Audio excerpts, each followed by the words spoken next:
Bhavnagar Ghogha road police પેટ્રોલિંગમાં હતી ત્યારે મળેલી બાતમીના પગલે આડોડિયાવાસમાં રહેતા મહિલાના ઘરમાંથી ઝડપી લેવામાં આવ્યા હતા.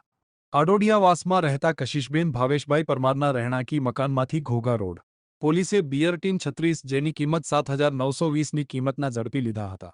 ઘોઘા રોડ પોલીસે હાજર નહીં મળી આવેલા કશિશબેન ભાવેશભાઈ પરમાર મહિલા વિરુદ્ધ ઘોઘા રોડ પોલીસ સ્ટેશનમાં ધોરણસર ગુનો નોંધી આગળની કાર્યવાહી હાથ ધરી છે.